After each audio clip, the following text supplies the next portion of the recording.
ಕನ್ನಡ ವಾಹಿನಿಗೆ ಸ್ವಾಗತ. ಬೀದಿ ನಾಯಿಗಳ ದಾಳಿಯಿಂದ ಸುಮಾರು 7ಕ್ಕೂ ಹೆಚ್ಚು ಮಕ್ಕಳು ಗಂಭೀರವಾಗಿ ಗಾಯಗೊಂಡಿರುವ ಘಟನೆ ನಗರದಲ್ಲಿ ಜರುಗಿದೆ. ಇಲ್ಲಿನ ನ್ಯೂ ಗಾಂಧಿನಗರದಲ್ಲಿ ಆಟವಾಡ್ತಾ ಇದ್ದ ಮಕ್ಕಳ ಮೇಲೆ ನಾಯಿಗಳು ರಕ್ಕಸದಂತೆ ಎರಗಿ ಎಲ್ಲೆಂದರಲ್ಲಿ ಕಚ್ಚಿ ಗಾಯಗೊಳಿಸಿದೆ.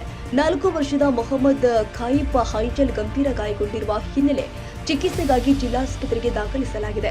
ಇನ್ನುಳಿದ ಮಕ್ಕಳಿಗೆ ಸಣ್ಣ ಪುಟ್ಟ ಗಾಯಗಳಾಗಿದೆ. ನ್ಯೂ ಗಾಂಧಿನಗರ ಹಾಗೂ ಉಜ್ವಲ ನಗರದಲ್ಲಿ ಬೀದಿ ನಾಯಿಗಳ ಹಾವಳಿ ಹೆಚ್ಚಾಗಿದೆ.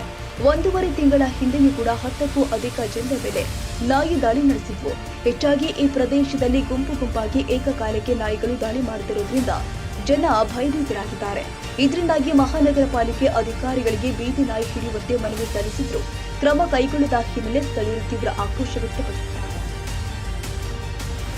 ತಾಜಾ ಸುದ್ದಿಗಾಗಿ MTV ನ್ಯೂಸ್ 24/7ಗೆ ಸಬ್ಸ್ಕ್ರೈಬ್ ಮಾಡಿ ಮತ್ತು ಬೆಲ್ ಐಕಾನ್ ಅನ್ನು ಒತ್ತಿ. ತಪ್ಪದೇ ಲಿಂಕ್ ಶೇರ್ ಮಾಡಿ.